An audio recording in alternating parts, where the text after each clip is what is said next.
Obaid Kaifo lives and works in the U.S. state of Colorado, but Syria, his parents' birthplace, is never far from his mind.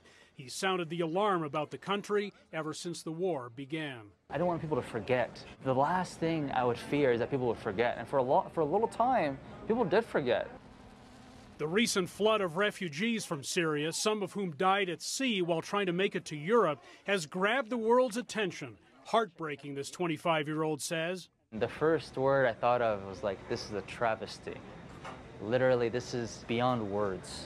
The U.S. has announced it will accept 10,000 of those Syrian refugees, but they won't arrive overnight. It does take 18 to 24 months from the time someone applies for a refugee resettlement program overseas to the time that we actually see them here in Colorado. The U.S. refugee resettlement system was established 35 years ago to deal with people fleeing Southeast Asia.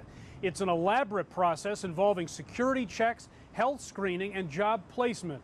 It even includes a refugee's first apartment. We've been able to make sure that their fridge is stocked with culturally appropriate food goods, that they have plates, forks, knives, toilet paper, all of the things that they may need their first week or two in the United States.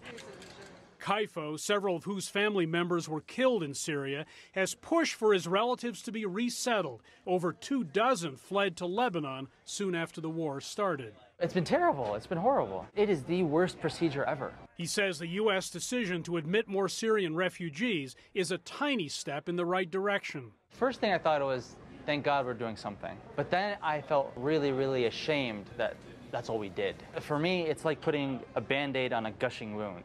All of those are refugees who came over. Colorado Refugee Coordinator Kit Tainter claims America's resettlement efforts have a legacy of success. It's a lot of work, but it's work we do proudly. Kaifo waits and hopes the U.S. promise to take in 100,000 total refugees in 2017 brings his family members just a little bit closer. Hendrik, Sybrandy, CCTV, Denver.